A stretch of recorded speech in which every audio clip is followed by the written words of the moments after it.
Hi hello welcome back to my new blog. Friends ಎಲ್ಲರೂ ಹೇಗಿದ್ದೀರಾ? Super ಆಗಿದ್ದೀರಾ? ನಾನು ಕೂಡ ತುಂಬಾ ಚೆನ್ನಾಗಿದ್ದೀನಿ. ಹಾಗೆ ನೀವು ಕೂಡ ತುಂಬ ಚೆನ್ನಾಗಿದ್ದೀರಾ ಅಂತ ಅಂದ್ಕೊಂಡಿದ್ದೀನಿ. ಸೊ ಇವತ್ತು ನಾನು ಬೆಳಗ್ಗೆಯಿಂದ ಬ್ಲಾಗ್ ಸ್ಟಾರ್ಟ್ ಮಾಡ್ತಾ ಇದ್ದೀನಿ. ಸೊ ಇವಾಗ ಟೈಮ್ ಬಂದುಬಿಟ್ಟು 11 o'clock ಆಗ್ತಾಯಿದೆ. So 11 o'clock blog start. So guys ಇವತ್ತು ಬೆಳಿಗ್ಗೆ ಎದ್ದು ಆ್ಯಂಡ್ ಮನೆಯೆಲ್ಲ ಗುಡಿಸಿ ಒರೆಸಿ ಅದಾದಮೇಲೆ ಕ್ಲೀನಿಂಗೆಲ್ಲ ಮುಗಿಸ್ಕೊಂಡು ಅಮ್ಮಗೂ ಸ್ನಾನ ಮುಗಿಸಿ ಅವ್ರದ್ದು ತಿಂಡಿ ಎಲ್ಲ ಆಯಿತು. ನಂದು ಕೂಡ ತಿಂಡಿ ಆಯಿತು. ಆ್ಯಂಡ್ ಇವತ್ತು ತಿಂಡಿಗೆ ನಾನು ಅವಲಕ್ಕಿ ಮಾಡಿದ್ದೆ.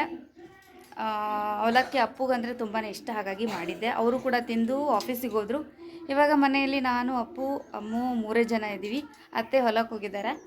ಬಟ್ ಇವತ್ತು ಏನಂತಂದರೆ ಇವತ್ತಿನ ಸ್ಪೆಷಲ್ ಡೇ ಬಂದುಬಿಟ್ಟು ಚಕ್ಲಿ ಮಾಡೋಣ ಅಂತ ಅಂದ್ಕೊಂಡಿದ್ದೀವಿ. ಚಕ್ಲಿ ತಿನ್ನಬೇಕು ಅಂತ ಕೂಡ ತುಂಬ ಅನ್ನಿಸ್ತಾ ಇತ್ತು. ಇನ್ನೊಂದು ನಮ್ಮ ಅತ್ತೆ ಸೊ ನಮ್ಮ ಅಮ್ಮನ ಮಗಳಿಗೆ ಬುತ್ತಿ ರೊಟ್ಟಿ ಕೊಡಬೇಕು, ಹಾಗಾಗಿ ಎರಡೂ ಆಗಿಬಿಡುತ್ತೆ ಅಂತ ಹೇಳ್ಬಿಟ್ಟು ಸೊ ಇವತ್ತು ಚಕ್ಲಿ ಮಾಡೋಣ ಅಂತ ಅಂದ್ಕೊಂಡಿದ್ದೀನಿ. ಇನ್ನು ಚಕ್ಲಿ ಹಿಟ್ಟೆಲ್ಲ ನಿನ್ನೆ ಬೀಸ್ಕೊಂಬಂದಿದ್ದೀವಿ ಹಸನ್ ಮಾಡಿಬಿಟ್ಟು. ಇವಾಗ ಚಕ್ಲಿ ಮಾಡಿದ್ವಿ ಅಂತಂದರೆ ನಮಗೆ ಒಂದು 2 ಡೇಸಲ್ಲಿ ಬುತ್ತಿ ರೊಟ್ಟಿ ಕೊಡೋದಕ್ಕೆ ತುಂಬ ಹೆಲ್ಪ್ ಆಗುತ್ತೆ. ನಾಳೆ ಮತ್ತು ಬೇರೆ ನಾವು ಮಾಡಬೇಕು, ಹಾಗಾಗಿ ಸೊ ಇವತ್ತಿನ ಡೇ ಫುಲ್ ಕೆಲಸದಲ್ಲಿ ಹೋಗುತ್ತೆ ಅಂತ ಅಂದ್ಕೊಂಡಿದ್ದೀನಿ. ಚಕ್ಲಿ ಹೆಂಗೆ ಮಾಡೋದು ಆ್ಯಂಡ್ ಅದು ಹೆಂಗೆ ಕೆಲವೊಬ್ರಿಗೆ ಗೊತ್ತಿರಲ್ಲ ಮಾಡೋದಕ್ಕೆ, ಕೆಲವೊಬ್ರದ್ದು ಕೆಲವೊಂದು ಥರ ಟೇಸ್ಟ್ ಇರುತ್ತೆ. ಸೊ ಹಾಗಾಗಿ ಇವತ್ತು ಹೆಂಗೆ ಮಾಡ್ತೀನಿ, ಅದರಲ್ಲಿ ಏನೇನೆಲ್ಲ ಮಿಕ್ಸ್ ಮಾಡ್ತೀನಿ ಅನ್ನೋದೆಲ್ಲ ಕಂಪ್ಲೀಟಾಗಿ ನಿಮ್ಮ ಜೊತೆ ಶೇರ್ ಮಾಡ್ತೀನಿ. ಹಾಗೆ ಇದುವರೆಗೂ ಯಾರೆಲ್ಲ ನಮ್ಮ ಚಾನಲನ್ನು ಸಬ್ಸ್ಕ್ರೈಬ್ ಮಾಡ್ಕೊಂಡಿಲ್ಲ ಅಂತಂದರೆ ಪ್ಲೀಸ್ ಸಬ್ಸ್ಕ್ರೈಬ್ ಮಾಡ್ಕೊಳ್ಳಿ. ಆ್ಯಂಡ್ ನೀವು ಸಬ್ಸ್ಕ್ರೈಬ್ ಮಾಡ್ಕೊಳ್ಳೋದ್ರಿಂದ ನನ್ನ ಪ್ರತಿಯೊಂದು ನೋಟಿಫಿಕೇಷನ್ ಫಸ್ಟ್ ನಿಮಗೆ ಬರುತ್ತೆ. ಓಕೆ ಅಮ್ಮು ಅಲ್ಲಿವರೆಗೆ ಬಾಯ್ ಬಾಯ್ ಅಲ್ಲ, ಇನ್ನು ಈಗ ವಿಡಿಯೋ ಸ್ಟಾರ್ಟ್ ಆಲತ್ತದ. ವಿಡಿಯೋ ಮುಗಿದು ಅಂತ ಅಂದ್ಕೊಂಡ್ಲು ಅವಳು, ಬಟ್ ವಿಡಿಯೋ ಈಗ ಸ್ಟಾರ್ಟ್ ಮಾಡ್ತಾಯಿದ್ದೀನಿ. ಬನ್ನಿ ಗಾಯ್ಸ್, ಇನ್ನೊಂದು ಇನ್ಫಾರ್ಮೇಷನ್ ಏನು ಅಂತಂದರೆ ಸೊ ಇದು ನಾನು ಕೂಡ ಕಲಿತೆ. ಏನಂದರೆ ಇತ್ತೀಚೆಗೆ ನಾನು ಮನೆ ಕಲೆಕ್ಷನ್ ರೋಡಿಗೆ ಕೊಟ್ಟು ಲೈಟನ್ನು ಹಾಕ್ಸಿದ್ದೆ. ಬಟ್ ಈ ಕಡೆ ನಮ್ಮ ನೆಲೋಗಿಯಿಂದ ಕಲ್ಲೂರಿಗೆ ಹೋಗೋ ರೋಡಿಗೆ ಲೈಟ್ ಇಲ್ಲ ಅಂತ ಹೇಳ್ಬಿಟ್ಟು ನಾವು ಗ್ರಾಮ ಪಂಚಾಯತಿಗೆ ಹೇಳಿದ್ವಿ. ಎಷ್ಟೋ ಸರಿ ಅವರು ಕೂಡ ತಲೆಯಲ್ಲಿ ಹಾಕ್ಕೊಳ್ಳಿಲ್ಲ. ಇಲ್ಲಿ ತುಂಬಾ ಆಕ್ಸಿಡೆಂಟ್ ಆಗ್ತಾಯಿತ್ತು, ಹಾಗಾಗಿ ಬೇಡವೇ ಬೇಡ ಅಂತ ಹೇಳ್ಬಿಟ್ಟು ಸೊ ನಾವೇನು ಹೆಲ್ಪ್ ಮಾಡ್ತಾಯಿಲ್ಲ. ಬಟ್ ಏನೋ ನನಗೆ ಅನಿಸಿದ್ದನ್ನು ನಾನು ಮಾಡ್ತೀನಿ ಅಷ್ಟೇ. ಸೊ ಯಾರ್ದು ನಾನು ಜಾಸ್ತಿ ಕೇಳಂಗಿಲ್ಲ. ಸೊ ನನಗೂ ಕರೆಕ್ಟ್ ಅನಿಸ್ಬೇಕು, ಕೆಲವೊಬ್ರಿಗೆ ಕೂಡ ಕರೆಕ್ಟ್ ಅನಿಸ್ಬೇಕು, ಆ ಥರ ಡಿಸಿಷನ್ ಇಟ್ಕೊಂಡು ಕೆಲಸನ ಮಾಡ್ತೀನಿ. ಬಟ್ ಇಲ್ಲಿ ಒಂದು 2-3 ಆಕ್ಸಿಡೆಂಟ್ ಆಯಿತು. ನನಗೆ ಅದು ತುಂಬಾ ಹಾರ್ಟ್ಲಿ ಭಾಳ ಫೀಲ್ ಆಯಿತು.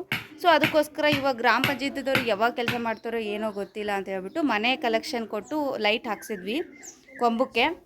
ಅದು 6 ಮಂತ್ 7 ಮಂತ್ ಏನೋ 1 ಇಯರ್ ಹತ್ರ ಆಗ್ತಾ ಬಂತು. ಬಟ್ ಏನೂ ಆಗಿರಲಿಲ್ಲ. ಇವಾಗ ಏನಂದರೆ ಆ ಲೈಟು ತೊಗೊಂಡೋಗಿದ್ದಾರೆ, ವಯರ್ ಮಾತ್ರ ಬಿಟ್ಟಿದ್ದಾರೆ. ಇನ್ನು ಏನಂದರೆ ವಯರ್ ಕೂಡ ಕಿತ್ತೋದಕ್ಕೆ ಟ್ರೈ ಮಾಡಿದ್ರು. ಬಟ್ ಏನಂದರೆ ವಯರ್ ಬಂದಿಲ್ಲ ಅವರಿಗೆ. ಸೊ ವಯರ್ ಬಂದಿತ್ತು ಅಂದರೆ ವಯರ್ ಕೂಡ ತೊಗೊಂಡು ಹೋಗೋರು, ಬಟ್ ವಯರ್ ಬಂದಿಲ್ಲ, ಲೈಟ್ ಮಾತ್ರ ತೊಗೊಂಡು ಹೋಗಿದ್ದಾರೆ.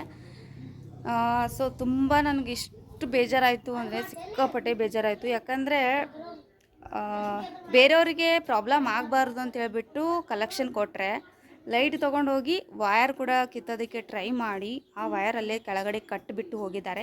ಅದಕ್ಕೆ ಇವಾಗ ನಾನು ಸ್ವಿಚ್ ಆನ್ ಮಾಡಿದ್ರೆ ಕರೆಂಟ್ ಪಾಸ್ ಆಗುತ್ತೆ. ಸೊ ನಮ್ಗೆ ಗೊತ್ತಿಲ್ಲಾರ್ದಂಗೆ ನಾವು ಏನಾದರೂ ಯಾವಾಗಾದರೂ ಸ್ವಿಚ್ ಆನ್ ಮಾಡಿದ್ವಿ ಅಂತಂದರೆ ಕರೆಂಟ್ ಪಾಸ್ ಆಯಿತು ಅಂದರೆ ಎಲ್ಲ ಯಾರು ಹೊಣೆ ಆಗ್ತಾರೆ? ಹೌದಲ್ಲ? ಚಿಕ್ಕ ಮಕ್ಕಳೆಲ್ಲ ಓಡಾಡ್ತಿರ್ತಾರೆ, ಈಗ ನಮ್ಮ ಮಕ್ಕಳೇ ಓಡಾಡ್ತಿರ್ತಾರೆ. ಸೊ ಆ ತಲೆಯಲ್ಲಿ ಇಟ್ಕೊಂಡು ಅವರು ಅದು ಹೆಂಗೆ ತೊಗೊಂಡು ಹೋಗಿದ್ದಾರೋ ಗೊತ್ತಿಲ್ಲ. ಬಟ್ ತೊಗೊಂಡು ಹೋದವರು ವಾಪಸ್ಸಂತೂ ಕೊಡೋದಿಲ್ಲ, ಬೇಕಾಗಿಲ್ಲ. ಯಾಕಂದರೆ ಅವರಿಗೆ ಬೇಕಾದಲ್ಲೇ ಅದನ್ನು ಕಿತ್ಕೊಂಡು ಹೋಗಿದ್ದಾರೆ ಅಂತ ಅನ್ಕೋತೀನಿ. ಬಟ್ ಇದೇ ರೀತಿ ಕಂಟಿನ್ಯೂಸ್ ಆಗೋದು ಬೇಡ. ನಾವು ಮತ್ತೆ ತಿರ್ಗಾ ಬೇರೆ ತೊಗೊಂಬಂದು ಹಾಕ್ತೀವಿ. ಯಾಕಂದರೆ ಇಲ್ಲಿ ಲೈಟ್ ಇರಲಿಲ್ಲ ಅಂದರೆ ನಡೆಯೋದೇ ಇಲ್ಲ. ನೈಟ್ ಟೈಮ್ ಫುಲ್ ಕತ್ಲಾಗ್ಬಿಡುತ್ತೆ. ವೆಹಿಕಲ್ಸ್ ಲೈಟ್ ಬಿದ್ದರೆ ಮಾತ್ರ ರೋಡ್ ಇದೆ ಅಂತ ಗೊತ್ತಾಗುತ್ತೆ. ಇಲ್ಲೇ ಹೋದರೆ ಮುಂದೆ ಯಾರು ಬರ್ತಾರೆ ಹಿಂದೆ ಯಾರು ಬರ್ತಾರೆ ಅನ್ನೋದು ಗೊತ್ತೇ ಆಗೋದಿಲ್ಲ. ಎಷ್ಟೋ ಸರಿ ನಾವು ಕೂಡ ವಾಕೇಬಲ್ ಹೋಗಬೇಕಾದ್ರೆ ಟಾರ್ಚ್ ಆನ್ ಮಾಡಿಕೊಂಡು ಅಥವಾ ಸೌಂಡ್ ಮಾಡಿಕೊಂಡು ಹೋಗಿದ್ದೀವಿ. ಆ ಥರ ಬೇಡ ಅಂತ ಹೇಳ್ಬಿಟ್ಟು ಮನೆ ಕಲೆಕ್ಷನ್ ಕೊಟ್ಟು ಲೈಟ್ ಹಾಕ್ಸಿದ್ರೆ ಲೈಟ್ ಕಿತ್ಕೊಂಡು ಹೋಗಿ ವಯರ್ ಕೂಡ ಕಿತ್ತೋದಕ್ಕೆ ಟ್ರೈ ಮಾಡಿ ಅದು ಬರದೇ ಇರೋ ಕಾರಣಕ್ಕೆ ಅಲ್ಲೇ ಕಟ್ಬಿಟ್ಟು ಹೋಗಿದ್ದಾರೆ. ಸೊ ಹಾಗಾಗಿ ಇದನ್ನು ನಾನು ಎಷ್ಟೋ ಸರಿ ಕೆಲವೊಬ್ಬರಿಗೆ ಕೇಳಿದ್ವಿ, ಬಟ್ ಅಷ್ಟೊಂದೇನು ರೆಸ್ಪಾನ್ಸ್ ಬಂದಿಲ್ಲ. ಬಟ್ ಈ ಥರ ಮಾಡೋಕ್ಕೆ ಹೋಗಬೇಡಿ. ಯಾರಾದರೂ ವಿಡಿಯೋ ನೋಡ್ತಾ ಇದ್ರು ಅಂತಂದರೆ ನನಗೆ ಗೊತ್ತಿರೋರಾಗಿರ್ಬೋದು, ನಮ್ಮೂರವ್ರನ್ನಾಗಿರ್ಬೋದು, ಈ ಥರ ವಿಡಿಯೋ ಯಾರಾದರೂ ನೋಡ್ತಾ ಇದ್ರು ಅಂದರೆ ಈ ಥರ ಮಾಡೋಕ್ಕೆ ಹೋಗಬೇಡಿ. ಸಾಧ್ಯವಾದಷ್ಟು ಹೆಲ್ಪ್ ಮಾಡಿ. ಸೊ ಹೆಲ್ಪ್ ಮಾಡಿದವ್ರಿಗೆ ಈ ಥರ ಮಾಡೋಕ್ಕೆ ಹೋಗಬೇಡಿ. ಮನಸ್ಸಿಗೆ ತುಂಬಾ ಹರ್ಟ್ ಆಗುತ್ತೆ. ಸೊ ಹಾಗಾಗಿ ಹೇಳಬೇಕು ಅಂತ ಅನ್ನಿಸ್ತು, ಹಾಗಾಗಿ ಹೇಳಿದ್ದೀನಿ. ಓಕೆ, ಸೊ ಬನ್ನಿ ಗೈಸ್, ಅಮ್ಮು ಇಲ್ಲಿ ಬಂದ ಮೇಲೆ ಫುಲ್ ಆಟ ಆಟ ಆಟ. ಸೊ ಒಂದು ಕಾಲ್ ಬರ್ತಾಯಿದೆ, ಆ ಕಾಲ್ ಮಾತಾಡಿಬಿಟ್ಟು ಮತ್ತೆ ಈ ವಿಡಿಯೋನ ಕಂಟಿನ್ಯೂ ಮಾಡ್ತೀನಿ. ಹಾಗೆ ಸೊ ಸಪೋರ್ಟ್ ಮಾಡ್ತಾಯಿರಿ, ಎಂಕರೇಜ್ ಮಾಡ್ತಾಯಿರಿ. ಇದೇ ರೀತಿಯಾಗಿ ಹೊಸ ಹೊಸ ಕಂಟೆಂಟನ್ನು ಕ್ರಿಯೇಟ್ ಮಾಡೋದಕ್ಕೆ ಟ್ರೈ ಮಾಡ್ತೀನಿ. ಓಕೆ ನೋಡಿ,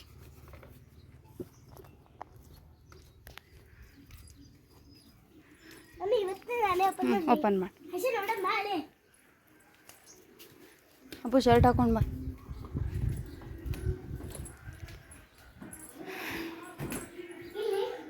ಇಲ್ಲೇ ಬಾ, ಕಿಲ್ಕಿಲಿ ಹಗುರ. ಫ್ರೆಂಡ್ಸ್, ನಾನು ಫ್ಲಿಪ್ಕಾರ್ಟಲ್ಲಿ ಒಂದು ಆರ್ಡರ್ ಮಾಡಿದ್ದೆ. ಸೊ ಅದು ಹೆಂಗೆ ಬಂದಿದೆ ಅನ್ನೋದನ್ನು ಕಂಪ್ಲೀಟಾಗಿ ತೋರಿಸ್ತೀನಿ. So for the first time ನಾನು ಫ್ಲಿಪ್ಕಾರ್ಟಲ್ಲಿ ಆರ್ಡರ್ ಮಾಡಿರೋದು. ಆರ್ಡರ್ ಹೆಂಗೆ ಬರುತ್ತೋ ಗೊತ್ತಿಲ್ಲ. ಸೊ ತೋರಿಸ್ತೀನಿ. ಇಷ್ಟ ಆಯಿತು ಅಂದರೆ ನೀವು ಕೂಡ ಪರ್ಚೇಸ್ ಮಾಡ್ಬೋದು. ಸೊ ನಿಮ್ಮ ಎದುರು ಓಪನ್ ಮಾಡ್ತಾಯಿದ್ದೀವಿ, ಮಾಡಮ್ ಓಪನ್. ಇದರ ರೇಟ್ ಬಂದುಬಿಟ್ಟು 364 rupees. ಹಗುರ ಹಂಗೆಲ್ಲ ಒಕ್ಕಸ್ಬಾರ್ದು. ನಿಂದ್ರೆ ಇದು ಆರ್ಡರ್ ಕೊಡ್ತಿ.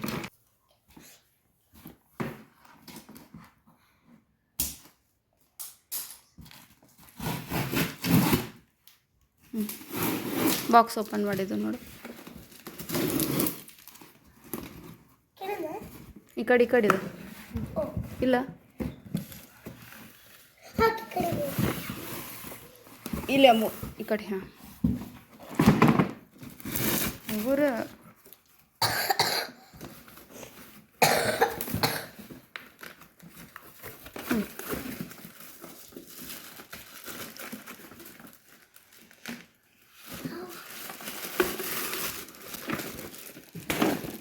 ನಿಂತರು.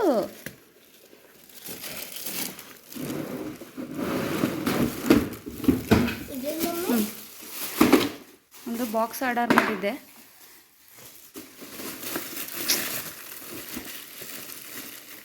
ಅದು ಕತ್ರಿಲೆ ಕಟ್ ಮಾಡಿ. ಕೈ ನೋಡಮ್ಮು, ಬಾಯ್ ಕಟ್ ಮಾಡ್ಕೊಂಡು.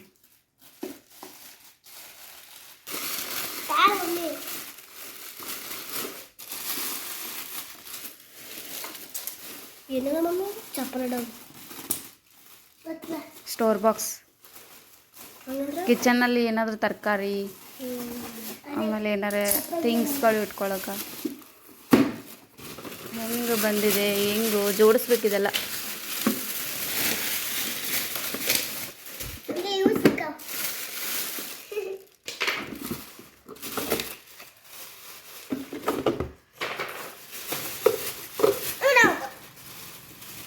ಅವೆಲ್ಲ ಓಪನ್ ಮಾಡಬೇಡ ನಿಂದ್ರೆ.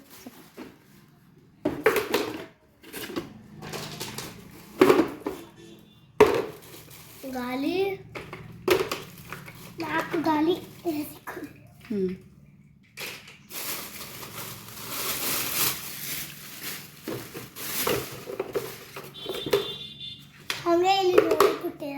ಫ್ರೆಂಡ್ಸ್, ಇದ್ರದ್ದು ಏನು ಪ್ರಾಡಕ್ಟ್ ಮಾತ್ರ ತುಂಬ ಚೆನ್ನಾಗಿ ಬಂದಿದೆ. ಅಪ್ಪು ಅಮ್ಮು ಜೋಡಿಸ್ತಾ ಇದ್ದಾರೆ. ಪೂರ್ತಿ ಕಂಪ್ಲೀಟಾಗಿ ಜೋಡಿಸಿದ ಮೇಲೆ ಇದ್ರದ್ದು ಪಿಕ್ಚರ್ ಹಾಕ್ತೀನಿ. ಆ್ಯಂಡ್ ನಿಮಗೂ ಕೂಡ ಬೇಕಾಯಿತು ಅಂದರೆ ಲಿಂಕ್ ಅಂತ ಕಮೆಂಟ್ ಮಾಡಿ, ಡೆಫಿನೆಟ್ಲಿ ಲಿಂಕ್ ಶೇರ್ ಮಾಡ್ತೀನಿ. ತುಂಬ ಚೆನ್ನಾಗಿದೆ. ಸೊ ನಾನು ಫ್ಲಿಪ್ಕಾರ್ಟಲ್ಲಿ ಇದುವರೆಗೂ ಆರ್ಡರ್ ಮಾಡಿರಲಿಲ್ಲ, but for the first time ನಾನು ಇದನ್ನು ಆರ್ಡರ್ ಮಾಡಿರೋದು. ಬಟ್ ನಾನು ಪ್ಲೇಸು ಗುಲ್ಬರ್ಗದ ಕೊಡಬೇಕಾಗಿತ್ತು, ಬಟ್ ಏನಂದರೆ ನೆಲೋಗಿದ್ದು ಕೊಟ್ಟಿದ್ದೆ. ಬಟ್ ನೆಕ್ಸ್ಟ್ ಅದು ನೆಲೋಗಿದ್ದು ಕ್ಯಾನ್ಸಲ್ ಮಾಡಿಬಿಟ್ಟು ಗುಲ್ಬರ್ಗದ ಕೊಡಬೇಕು, ಯಾಕಂದರೆ ನಾವು ಅಲ್ಲೇ ಇರ್ತೀವಲ್ವ. ಹಾಗಾಗಿ ಸೊ ಹಳ್ಳಿಗೆ ತೊಗೊಂಬಂದು ಕೊಡ್ತಾರೆ ಅಲ್ವ. ಫ್ಲಿಪ್ಕಾರ್ಟಲ್ಲಿ ಯಾರಿಗೆಲ್ಲ ಆರ್ಡರ್ ಮಾಡೋದಕ್ಕೆ ಬರಲ್ಲ, ಬಟ್ ಅದ್ರ ಬಗ್ಗೆ ನಮಗೆ ಗೊತ್ತಿಲ್ಲ ಅಂತಂದರೆ ನಾಲೆಜ್ ಕೊಡು ಅಂದರೂ ಕೂಡ ಓಕೆ, ನಾಲೆಜ್ ಕೊಡ್ತೀನಿ. ನನಗೆ ತುಂಬಾ ಇಷ್ಟ ಆಯಿತು. ಇಷ್ಟು ಚೆನ್ನಾಗಿ ಬರುತ್ತೆ ಅಂತ ಅಂದ್ಕೊಂಡೇ ಇರಲಿಲ್ಲ. ಇಷ್ಟು ಚೆನ್ನಾಗಿ ಬಂದಿದೆ ನೋಡಿ. ಫ್ಲಿಪ್ಕಾರ್ಟಲ್ಲಿ ಆರ್ಡರ್ ಮಾಡಿರೋದು ಈ ಥರ ಬರುತ್ತೆ. ನೀವು ಕಿಚನಲ್ಲಿ ಇಟ್ಕೋಬೋದು, ಆಮೇಲೆ ಬೆಡ್ರೂಮಲ್ಲಿ ಇಟ್ಕೋಬೋದು, ಹಾಲಲ್ಲಿ ಇಟ್ಕೋಬೋದು, ಮಿರರ್ ಹತ್ರ ಇಟ್ಕೋಬೋದು. ನಿಮಗೆ ಸೊ ನಿಮ್ಮ ಮನೇಲಿ ಯಾವ ಪ್ಲೇಸಸ್, ಕೆಲವೊಂದು ಖಾಲಿ ಪ್ಲೇಸಸ್ನಲ್ಲಿ ಇಟ್ಕೊಂಡು ಡೆಕೋರೇಷನ್ ಕೂಡ ಮಾಡ್ಕೋಬೋದು. ಸೊ ನಾನು ಫಾರ್ ದ ಫಸ್ಟ್ ಟೈಮ್ ಇದನ್ನು ಆರ್ಡರ್ ಮಾಡಿರೋದು. ಇಷ್ಟು ಚೆನ್ನಾಗಿ ಬರುತ್ತೆ ಅಂತ ಅಂದ್ಕೊಂಡಿರಲಿಲ್ಲ. ಪ್ರೈಸು ಮಾತ್ರ ಕಡಿಮೆನೇ ಇದೆ, 364 rupees ಇದೆ. ಬಟ್ ಹಳ್ಳಿಗೆ ನಾವು ಇದನ್ನು ಆರ್ಡರ್ ಮಾಡಿಕೊಂಡ್ರೆ ಇಷ್ಟು ಬೀಳುತ್ತೆ ಅಂತ ಅನಿಸುತ್ತೆ. ಬಟ್ ಸಿಟಿ ಕನ್ವರ್ಟ್ ಮಾಡಿದ್ರೆ ಅಲ್ಲಿ ಸ್ವಲ್ಪ ಕಡಿಮೆನೇ ಬೀಳುತ್ತೆ. ಬಟ್ ತುಂಬ ಚೆನ್ನಾಗಿದೆ, ಕ್ವಾಲಿಟಿ ಮಾತ್ರ ತುಂಬ ಸಖತ್ತಾಗಿದೆ. ಇದಕ್ಕೆ 4 ಸ್ಟೋರೇಜ್ ಬಾಕ್ಸ್ಗಳನ್ನು ಕೊಟ್ಟಿದ್ದಾರೆ ಸೈಡಿಗೆ. ಸೊ ಅದಕ್ಕೆ ಸಪೋರ್ಟಿಂಗ್ ಆಗಿ ಇರಲಿ ಅಂತ ಹೇಳ್ಬಿಟ್ಟು ಈ ಥರ ಡಿಸೈನ್ಸ್ನಲ್ಲಿ ಪ್ಯಾಕಿಂಗ್ ಕೊಟ್ಟಿದ್ದಾರೆ. ಅಂದರೆ ಚಿಕ್ಕ ಚಿಕ್ಕದು ಕಾಣಿ ಥರ ಕೊಟ್ಟಿದ್ದಾರೆ.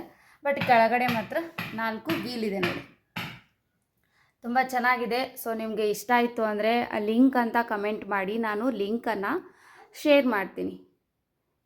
ಸೊ ನನಗೂ ಫಸ್ಟಿಗೆ ಭಯ ಇತ್ತು ಫ್ಲಿಪ್ಕಾರ್ಟ್ನಲ್ಲಿ ಯಾವ ರೀತಿ ಬರುತ್ತೆ ಅಂತ. ತುಂಬ ಚೆನ್ನಾಗಿ ಬಂದಿದೆ. ಸೊ ನನಗೆ ತುಂಬ ಅಂದರೆ ತುಂಬಾ ಇಷ್ಟ ಆಯಿತು. ಸ್ಪೇಸಸ್ ನೋಡಿ ಎಷ್ಟು ಚೆನ್ನಾಗಿದೆ, ಒಳಗಡೆ ಏನು ಬೇಕಾದ್ರೂ ಇಟ್ಕೋಬೋದು. ಮತ್ತು ಚೆನ್ನಾಗಿದೆ. ಎಷ್ಟು ವೇಟ್ ಸ್ವಲ್ಪ ನಡೆಯುತ್ತೆ, ವೇಟ್ ಓಕೆ. ಸ್ಟೋರೇಜಿಗೆ ಎಷ್ಟು ಬೇಕೋ ಅಷ್ಟು ವೇಟ್ ಇದನ್ನು ಕ್ಯಾಪ್ಚರ್ ಮಾಡುತ್ತೆ. ಸೊ ಚೆನ್ನಾಗಿದೆ. ಸೊ ತುಂಬ ಇಷ್ಟ ಆಯಿತು. ಏನಿಲ್ಲ ಅಂದರೆ ಇದು ನನ್ನ ಟಂಕನ ಹತ್ರ ಇದೆ ನೋಡಿ, ತೋರಿಸ್ತೀನಿ. ಗೊತ್ತಾಗಲ್ಲಲ್ವ ಎಷ್ಟು ಹೈಟ್ ಬರುತ್ತೋ, ಆಮೇಲೆ ಹೆಂಗಿದೀನೋ ಪ್ರಾಡಕ್ಟು ಅಂತ ಹೇಳ್ಬಿಟ್ಟು. ಸೊ ನನ್ನ ಟೊಂಕಕ್ಕಿದೆ ನೋಡಿ, ಇಷ್ಟು ಹತ್ರ ಬಂದಿದೆ. ಚೆನ್ನಾಗಿದೆ ಪ್ರಾಡಕ್ಟು, ತುಂಬಾ ನನಗೆ ಇಷ್ಟ ಆಯಿತು. ಸೊ ಪ್ರಾಡಕ್ಟ್ ನನಗೆ ತುಂಬ ಇಷ್ಟ ಆಯಿತು, ಹಾಗಾಗಿ ತೋರಿಸ್ತಾ ಇದ್ದೀನಿ. ಸೊ ಚೆನ್ನಾಗಿದೆ, ಬೇಕಾಯಿತು ಅಂದರೆ ಲಿಂಕ್ ಅಂತ ಕಮೆಂಟ್ ಮಾಡಿ, ಲಿಂಕನ್ನು ಶೇರ್ ಮಾಡ್ತೀನಿ. ಓಕೆ ಫ್ರೆಂಡ್ಸ್, ಚಕ್ಲಿ ಮಾಡಬೇಕಂತ ಹೇಳ್ಬಿಟ್ಟು ಸೊ ಹಿಟ್ಟೆಲ್ಲ ಕಲಸಿ ಇಟ್ಕೊಂಡಿದ್ದೀನಿ. ಸೊ ಇಲ್ಲಿದೆ ನೋಡಿ, ಇದಕ್ಕೆ ಅಕ್ಕಿ, ಅವಲಕ್ಕಿ, ಜೀರಿಗೆ, ಅಜ್ವಾನ, ಆಮೇಲೆ ಉಪ್ಪು, ಸೊ ಎಲ್ಲ ಹಾಕ್ಕೊಂಡು ಸೊ ಗಿರಣಿಗೆ ಹೋಗಿ ಬಿಸ್ಕೊಂಬರ್ಬೇಕು. ಆ ಹಿಟ್ಟನ್ನು ತೊಗೊಂಬಂದು ಜಿಗಿ ಹಾಕ್ಕೊಂಡು, ಆಮೇಲೆ ಅದಕ್ಕೆ ಸ್ವಲ್ಪ ತುಪ್ಪ, ದಾಡ್ಲ ತುಪ್ಪ ಇತ್ತಂದರೆ ದಾಡ್ಲ ತುಪ್ಪ ಯೂಸ್ ಮಾಡ್ಕೊಳ್ಳಿ. ಇಲ್ಲಿ ಹೋದರೆ ಸೊ ನಾರ್ಮಲ್ ಮನೆಯಲ್ಲಿ ತುಪ್ಪ ಇತ್ತು ಅಂದರೆ ಆ ತುಪ್ಪ ಯೂಸ್ ಮಾಡ್ಕೊಳ್ಳಿ. ಇದಕ್ಕೆ ಸ್ವಲ್ಪ ಅರಿಶಿನ, ಖಾರ, ಉಪ್ಪು, ಸೊ ಇಷ್ಟು ಹಾಕ್ಕೊಂಡು ನೀಟಾಗಿ ಕಲಿಸ್ಕೋಬೇಕು. ಕಲಿಸ್ಕೊಂಡು ಒಂದು ಹದಕ್ಕೆ ಬರುತ್ತೆ ಈ ಥರ ಗಟ್ಟಿಯಾಗಿ. ಅದಾದಮೇಲೆ ಸ್ವಲ್ಪ ನಮಗೆ ಎಷ್ಟು ಬೇಕೋ ಅಷ್ಟು ಹಿಟ್ಟನ್ನು ಮತ್ತೆ ಸ್ವಲ್ಪ ತುಪ್ಪ ಅಥವಾ ದಾಳ್ಲ ತುಪ್ಪದಲ್ಲಿ ನೀಟಾಗಿ ಮೆದ್ಕೋಬೇಕು. ಸ್ಮೂತಾಗಿರ್ಬೇಕು ಹಿಟ್ಟು. ಸ್ಮೂತಾಗಿ ಆದಮೇಲೆ ಸೊ ಇಲ್ಲಿದೆ ನೋಡಿ, ಈ ಸಾಚದಲ್ಲಿ ಹಾಕಿ ಪ್ರೆಸ್ ಮಾಡಿದ್ರೆ ನೀಟಾಗಿ ಚಕ್ಲಿ ರೆಡಿ ಆಗುತ್ತೆ. ಬನ್ನಿ ಟ್ರೈ ಮಾಡೋಣ. ಫ್ರೆಂಡ್ಸ್, ಇವತ್ತು ಚಕ್ಲಿ ಮಾಡ್ತಾಯಿದ್ದೀನಿ. ಬುತ್ತಿ ರೊಟ್ಟಿ ಅಂದರೆ ಸ್ವಲ್ಪ ಹೆವಿ ಕೆಲಸ ಇರುತ್ತೆ. ಇನ್ನು ಮತ್ತೆ ಬೇರೆ ಹೊಲಕ್ಕೆ ಹೋಗಿದ್ದಾರೆ, ಅವ್ರು ಬಂದು ನನಗೆ ಹೆಲ್ಪ್ ಮಾಡಬೇಕು ಅಂದರೆ ಸುಸ್ತಾಗಿರ್ತಾರೆ. ಅವ್ರು ಬರೋಷ್ಟೊತ್ತಿಗೆ ನಾನು ಕೂಡ ಇದನ್ನು ಟ್ರೈ ಮಾಡೋಣ ಅಂತ ಹೇಳ್ಬಿಟ್ಟು ಟ್ರೈ ಮಾಡ್ತಾಯಿದ್ದೀನಿ. ಆ್ಯಂಡ್ ಈಗ ಆಲ್ರೆಡಿ ನನಗೆ ಎಷ್ಟೋ ಸರಿ ಮಾಡಿದ್ದೀನಿ, ಬರುತ್ತೆ. ಬಟ್ ಏನಂದರೆ ಕೆಲವೊಂದು ನೀರು ಮೇಲೆ ತುಂಬಾ ವ್ಯತ್ಯಾಸ ಆಗಿಬಿಡುತ್ತೆ. ಇವಾಗ ಬೋರ್ ನೀರು ಯೂಸ್ ಮಾಡ್ತೀವಿ ಅಂತಂದರೆ ಅದು ಟೇಸ್ಟು ಬೇರೆ ಇರುತ್ತೆ. ಕೆಲವೊಂದು ಬೋರ್ ನೀರು ತುಂಬ ಸ್ವೀಟ್ ಇರುತ್ತೆ, ಕೆಲವೊಂದು ನೀರು ಉಪ್ಪಿರುತ್ತೆ.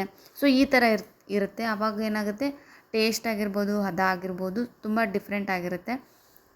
ಹಾಗಾಗಿ ನಮ್ಮತ್ತೆ ಸ್ವಲ್ಪ ಜಾಸ್ತಿನೇ ನೀನು ಜಿಗಿ ಹಾಕ್ಕೊಂಡು ಮಾಡ್ಕೊಂಡು ಅಂದರೆ ಬರ್ಬೋದು ಅಂತ ಹೇಳಿದರು.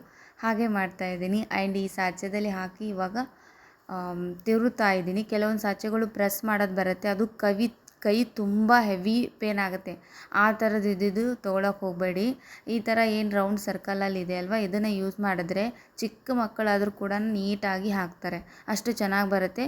ಇವನ್ ಕೇಸ್ ನಾವು ಚಕ್ಲಿ ಹಾಕುವಾಗ ಎಷ್ಟೋ ಸಾರಿ ಕಟ್ ಆಗ್ತಾ ಇರುತ್ತಲ್ವ.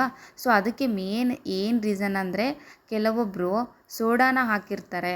ಸೊ ಸೋಡಾ ಹಾಕಕ್ಕೆ ಹೋಗಬೇಡಿ. ನಾನು ಒಂದು 2 ಡೇಸ್ ಬ್ಯಾಕು ನನಗೆ ಒಬ್ಬರು ಕೇಳಿದರು, ಈ ಥರ ಚಕ್ಲಿ ಮಾಡಿದ್ದೆ ಬಟ್ ಎಲ್ಲ ಕಟ್ ಆಗಿದೆ, ಪೀಸ್ ಆಗಿ ಉದುರು ಬೀಳ್ತಾ ಇದೆ, ಹಾಕುವಾಗ ನೀಟಾಗಿ ಬರುತ್ತೆ, ಕೈಯಲ್ಲಿ ಹಿಡ್ಕೊಂಡ್ರೆ ಬಿದ್ದುಬಿಡುತ್ತೆ ಅಂತ ಹೇಳ್ಬಿಟ್ಟು ಹೇಳ್ತಾಯಿದ್ರು. ಸೊ ಅವರಿಗೆ ಹೇಳಿದ್ದೆ ನಾನು. ಆಮೇಲೆ ಹೇಳಿದೆ, ಅದಕ್ಕೆ ಸೋಡಾ ಹಾಕಬಾರ್ದಾಗಿತ್ತು ನೀವು, ಅವರು ಆಲ್ರೆಡಿ ಹಾಕಿ ಮಾಡಿದ್ರಂತೆ, ಹಾಕಬಾರ್ದಾಗಿತ್ತು ಅಂತ ಹೇಳಿದೆ. ಬಟ್ ಹಾಗಾಗಿ ಅವರಿಗೆ ಗೊತ್ತಿಲ್ಲ ಅಂದರೆ ಕೆಲವೊಂದಷ್ಟು ಜನರಿಗೆ ಗೊತ್ತಿರಲ್ಲ ಅಂತ ಹೇಳ್ಬಿಟ್ಟು ನಿಮಗೆ ಹೇಳ್ತಾ ಇದ್ದೀನಿ. ಸೋಡಾ ಹಾಕಕ್ಕೆ ಹೋಗಬೇಡಿ. ಸೋಡಾ ಹಾಕಿದ್ರೆ ಕಟ್ಟಾಗುತ್ತೆ, ತುಂಡಾಗುತ್ತೆ, ಸ್ವೀಟು ಟೇಸ್ಟು ಎಲ್ಲ ಕೆಟ್ಟು ಹೋಗಿಬಿಡುತ್ತೆ, ಹಾಕೋಕ್ಕೆ ಬರಲ್ಲ. ಸೊ ಈ ಥರ ಆಗ್ತಾ ಇರುತ್ತೆ. ಇನ್ನು ಹಾಕದೇ ಮಾಡಿದ್ರೂ ಕೂಡ ಅದು ನೀಟಾಗಿ ಒಳಗಡೆ ಪಳ್ಳಾಗುತ್ತೆ, ಟೇಸ್ಟ್ ಕೂಡ ತುಂಬ ಚೆನ್ನಾಗಿರುತ್ತೆ. ಓಕೆ, ಸೊ ಇದು ನೋಡ್ತಾ ಇದ್ದೀರಲ್ವ ಎಷ್ಟು ಚೆನ್ನಾಗಿ ಬರ್ತಾ ಇದೆ ಅಂತ. ಎಲ್ಲಿ ಕಟ್ ಆಗ್ತಾಯಿಲ್ಲ, ನಾನೇ ಕೈಯಿಂದನೇ ಕಟ್ ಮಾಡಿದ್ರೆ ಮಾತ್ರ ಕಟ್ ಆಗ್ತಾ ಇದೆ ನೋಡಿ. ಸೊ ತುಂಬ ಚೆನ್ನಾಗಿರುತ್ತೆ. ನಾವು ಹೊರ್ಗಡೆ ಹೋಗಿ ತಿನ್ನೋದಕ್ಕಿಂತ ಈ ಥರ ಮನೆಯಲ್ಲಿ ಕ್ವಿಕ್ಕಾಗಿ ಮಾಡ್ಕೋಬೋದು. ಹಿಟ್ಟು ರೆಡಿ ಇತ್ತು ಅಂದರೆ ನಾವು ಯಾವಾಗ ಬೇಕು ಅವಾಗ ಮಾಡ್ಕೋಬೋದು, ಅಷ್ಟು ಚೆನ್ನಾಗಿ ಬರುತ್ತೆ. ಕೆಲವೊಬ್ಬರು ಇನ್ನೊಬ್ಬರು ನನಗೆ ಕೇಳಿದರು, ಹಿಟ್ಟು 1 ವರ್ಷ ಆದ್ರೂ ಕೆಡಬಾರ್ದು, ಆ ಥರ ಇರಬೇಕು, ಆ ಥರ ಇಟ್ಟರೆ ನಡೆಯುತ್ತಾ ಅಂತ ಕೇಳಿದರು. ಆರಾಮ್ಸೆ ಆಗಿ ಇಡ್ಬೋದು ಫ್ರಿಜ್ಜಲ್ಲಿ. ನಾವು ಆರಾಮ್ಸೆ ಆಗಿ ಈಗ ಕೆಲವೊಂದು ಫ್ರಿಜ್ಜಲ್ಲಿ ಏಕಟ್ಟಿರುತ್ತೆ, ಸಪ್ರೇಟಾಗಿ ತರಕಾರಿಗೆ ಸಪ್ರೇಟ್ ಅಂತ ಇರಲ್ಲ. ಹಾಗಾಗಿ ಅಲ್ಲಿ ಏನಾಗ್ಬಿಡುತ್ತೆ ಅಂದರೆ ಎಲ್ಲ ಕಡೆ ಇಟ್ಬಿಟ್ಟಿರ್ತಾರೆ. ಅವ್ರು ಏನಾಗುತ್ತೆ, ಹೈ ವೋಲ್ಟೇಜ್ ಕೋಲ್ಡ್ ಇದ್ದು ಅದು ಕೆಟ್ಟೋಗ್ಬಿಡುತ್ತೆ. ಆ ಥರ ಇಡಬಾರ್ದು. ಒಂದು ಮೀಡಿಯಮ್ ಫ್ಲೇಮ್ನಲ್ಲಿ ಇಟ್ಕೊಂಡು ಕೋಲ್ಡ್ ಇತ್ತು ಅಂದರೆ ಅಲ್ಲಿ ಇಟ್ಟರೆ ಏನೂ ಆಗಲ್ಲ. ಸೊ ಆರಾಮ್ಸೆಯಾಗಿ 1 ಇಯರ್ ನಾವು ಆರಾಮ್ಸೆ ಆಗಿ ಮಾಡ್ಕೋಬೋದು. ಓಕೆ, ಸೊ ಈಗ ಆಲ್ರೆಡಿ ನಾನು ಅಲ್ಲಿ ಹಾಕಿದ್ದೀನಲ್ವ, ಚೆನ್ನಾಗಿ ಬಂದಿತ್ತಲ್ವ. ಸೊ ಅದನ್ನು ನಾನು ಕರಿತಾ ಇದ್ದೀನಿ ಇವಾಗ ಎಣ್ಣೆ ಕೂಡ ಮೀಡಿಯಮ್ ಫ್ಲೇಮ್ನಲ್ಲಿ ಇಟ್ಟು ಕರಿಬೇಕು. ಹೈ ಇಟ್ವಿ ಅಂತಂದರೆ ಸಡನ್ಲಿ ಕಪ್ಪಾಗ್ಬಿಡುತ್ತೆ, ಒಳಗಡೆ ನೀಟಾಗಿ ಬೆಂದಿರಲ್ಲ. ಮೀಡಿಯಮ್ ಫ್ಲೇಮಲ್ಲಿ ಇಟ್ಟು ನಾವು ಚೆನ್ನಾಗಿ ಕರೆದ್ವಿ ಅಂತಂದರೆ ಒಂದು ಹದಕ್ಕೆ ಬರುತ್ತೆ, ಕ್ರಿಸ್ಪಿ ಆಗಿರುತ್ತೆ. ಮೇನ್ ಇಂಪಾರ್ಟೆಂಟ್ ಇರೋದೇ ಕ್ರಿಸ್ಪಿ ಆಗಿರೋದು. ಸೊ ಅಲ್ಲೇ ನಾವು ಟೇಸ್ಟು ಸ್ವಲ್ಪ ಏನಂದರೆ ಹದನ ಕೆಡಿಸ್ಕೊಂಡ್ಬಿಡ್ತೀವಿ. ಎಷ್ಟೋ ಜನ ಮಾಡಿರ್ತಾರೆ, ಕರಿಯುವಾಗ ಕ್ರಿಸ್ಪಿ ಆಗಿರುತ್ತೆ, ಅದಾದಮೇಲೆ ಮೆತ್ತಗಾಗ್ಬಿಡುತ್ತೆ ಅಂತ. ಬಟ್ ಏನಂದರೆ ಮೀಡಿಯಮ್ ಫ್ಲೇಮ್ನಲ್ಲಿ ಇಡದೇ ಇರೋ ಕಾರಣಕ್ಕೆ ಆ ಥರ ಆಗಿರೋದು. ಸೊ ನೋಡ್ತಾ ಇದ್ದೀರಲ್ಲ, ಸೊ ಆಲ್ರೆಡಿ ನಾನು ಕೂಡ ನೋಡಿ ಕರೆದಿದ್ದೀನಿ. ಇದು ಬುತ್ತಿ ರೊಟ್ಟಿಗೆ ಆಗಿರೋದ್ರಿಂದ ಚಿಕ್ಕ ಚಿಕ್ಕ ಪೀಸ್ ಮಾಡ್ಕೊಂಡಿದ್ದೀನಿ. ಮನೆಯಲ್ಲೇ ತಿನ್ನೋರಾದರೆ ದೊಡ್ಡದು ರೌಂಡ್ ಸರ್ಕಲ್ ಮಾಡಿಕೊಂಡು ಆರಾಮ್ಸೆಯಾಗಿ ತಿನ್ಬೋದು. ಮಕ್ಕಳಿದ್ರು ಅಂದರೂ ಕೂಡ ಚಿಕ್ಕದೇ ಇರಬೇಕು, ಜಾಸ್ತಿ ದೊಡ್ಡದು ಕೂಡ ಇರಬಾರ್ದು. ಸೊ ಗೈಸ್, ತುಂಬ ಟೇಸ್ಟ್ ಅಂತೂ ನಾನು ಕೂಡ ಟೇಸ್ಟ್ ಮಾಡಿದೆ, ತುಂಬ ಚೆನ್ನಾಗಿತ್ತು. ಖಾರ, ಉಪ್ಪು, ಅರಿಶಿನ, ಸೊ ಏನು ಹಾಕ್ತೀವಲ್ವ ಅದು ಮೇನ್ ಇಂಪಾರ್ಟೆಂಟ್ ಆಗುತ್ತೆ. ಸೊ ಉಪ್ಪು ಸ್ವಲ್ಪ ಜಾಸ್ತಿ ಹಾಕಿದ್ರೆ ಜಾಸ್ತಿ ಉಪ್ಪಾಗಿರುತ್ತೆ. ಕೆಲವೊಬ್ಬರು ತಿಂತಾ ಇರಲ್ವ, ಕಡಿಮೆ ಉಪ್ಪನ್ನು ಯೂಸ್ ಮಾಡ್ಕೊಳ್ಳಿ. ಯಾಕಂದರೆ ಎಣ್ಣೆಯಲ್ಲಿ ಕರೆದ್ಮೇಲೆ ಅದೇನಾಗುತ್ತೆ ಅಂದರೆ ಉಪ್ಪು ಸ್ವಲ್ಪ ಜಾಸ್ತಿನೇ ಹತ್ತುತ್ತೆ.